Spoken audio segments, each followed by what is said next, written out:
What's going on, YouTube? I just read I didn't read an article. I was listening to a live on Facebook. A young lady was, saying that her father and his business was getting shut down. His business was getting shut down due to gentrification. This was happening out in New York and Bushwick, Brooklyn. A cleaning business that this man had for about 22 years. The business was actually in existence for over 50 years, according to what she was saying. So this was, like a staple in the community. He's getting forced out because, what happened was she was saying that, these Jewish people knocked on his door and some tenants above his shop, because the cleaner was part of a building, right? A building that had different apartments, different units, and these men or these people, I don't know if they were men or whatever, but these Jewish people were knocking on each and every one of the doors of the occupants of the property. It's a mixed-use property, commercial property. So you have apartments and businesses, and they were knocking on the doors, offering money to buy them out because they want the property. And all the tenants, including the neighboring business owners that were part of that building, agreed. They signed contracts and they agreed and they left. And the only guy who refused to go was this lady's father. She was upset, of course, and she walked in the store and showed. Well, first she showed the outside of the store, and she was you could see the signs that said business is closing, it's closing forever, and they walked in the store. It was her and I believe her husband and her father and another lady behind the counter. They were sad because now he was forced to leave. I'm not sure if he is even getting any money because the neighboring stores are closed down. All the apartments upstairs were vacant, and because the people who were inhabiting them, living there, they agreed to whatever terms and money and accepted the monies that they were given. And so now here you go. This is another example of gentrification, right? So because what they're going to do is remodel, renovate or whatever, and rent the apartments or sell the property at market rate. Gentrification. It's been happening in places like Brooklyn and different communities in Brooklyn. It's been happening for a while.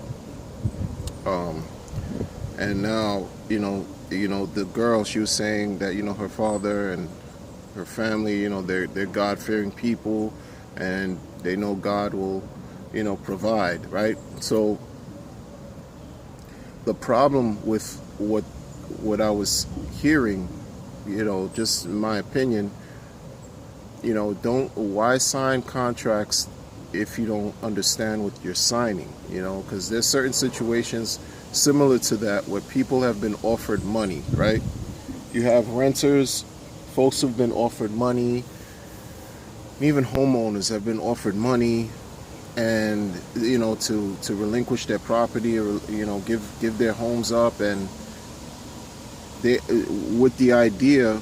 The problem with that is they were told, so allegedly told, listen, if you take this money, we're going to beautify your home, renovate it, and relocate you, while this home is being,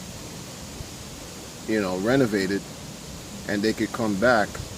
They'll take the money and end up finding out after they sign the contract that they can't come back, But when you're dangling sums of money that people have never seen before, because again, these homes and these places that they're going to are blighted communities, right? Blighted communities that people see value in, because long term they know that this place is thriving. They're going to be able to make money hand over fist. The profits will be huge. And it's true, it's happened in places like Brooklyn, different neighborhoods, Bushwick, Bed-Stuy, Williamsburg. You could go and see, these places, 20, 30 years ago were high crime. I mean, it's still there to a certain extent, but not like before.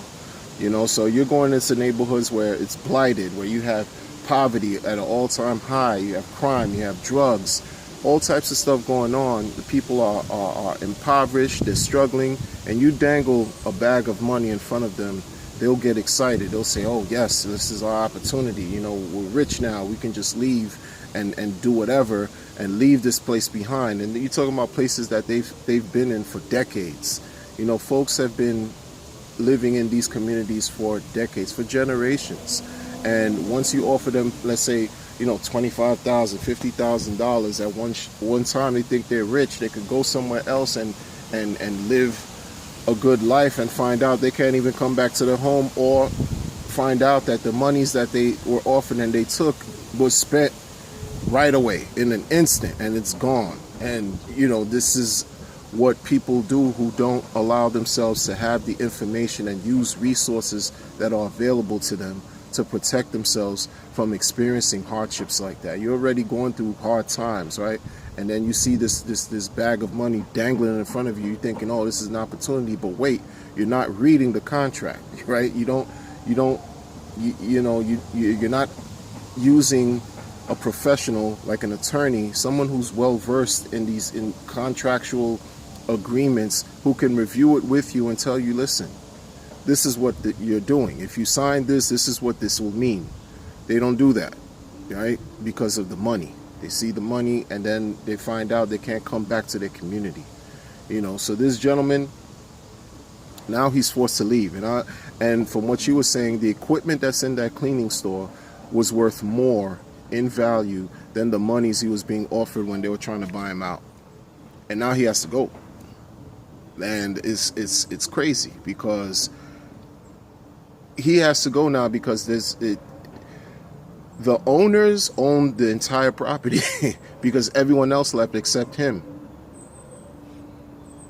And now he's forced to leave. When you're not using your resources, I mean, knowledge is power. Information is power. Too, using the information that's out there for your best interest, to empower yourself, so that way you don't get caught up in these traps. Because it's like a trap. He was trapped. Now he has nowhere to go. I mean, he has a home, of course, but now he has to start all over again with doing something else. A place that he was running for 22 years. It's not easy, and this is something that happens all the time, especially in blighted areas. Gentrification is real, and it's not new.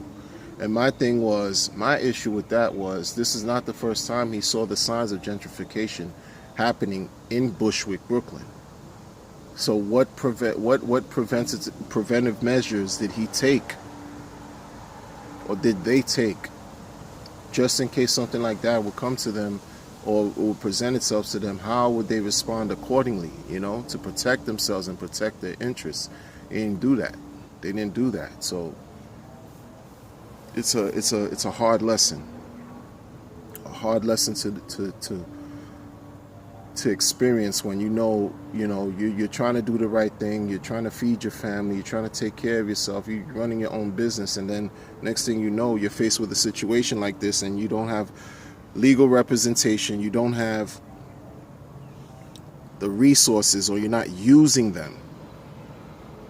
You're not using them properly. It hurts. Money is power, sure, but information is too.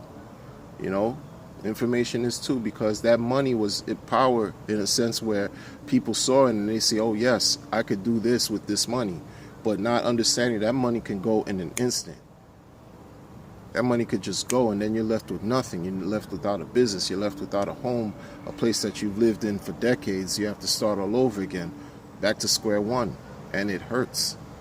You know, it's just painful experiences that people experience all the time, and they're experiencing it over and over again in New York, especially with gentrification.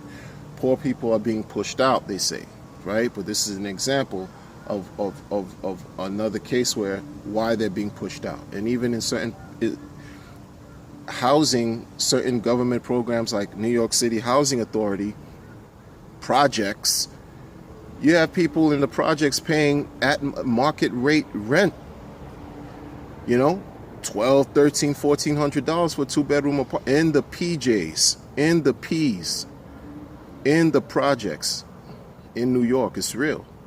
It's real. You know, so the signs are all there. It's all there. Equip yourself, arm yourself with the information so that you can use it, so that you don't have to fall victim to situations that can be avoided, or that you can pretty much protect yourself against, so that you can have a plan. You know, it's about setting a plan for yourself so that you could defend yourself properly. You know, and this is not about bashing Jews. I'm not bashing Jews. You know, I'm not bashing a group of people. I'm just sharing information out there of what's factual. You know, using information to help work for yourself. We have to do our own due diligence. You do, to avoid issues like that from happening, because it's not going to stop. It's not. You know, that's all it's about from both sides of the spectrum. It's not going to stop. So, let me know what you think. Like, share, and subscribe to the channel if you like the content. And as always, take care of yourself.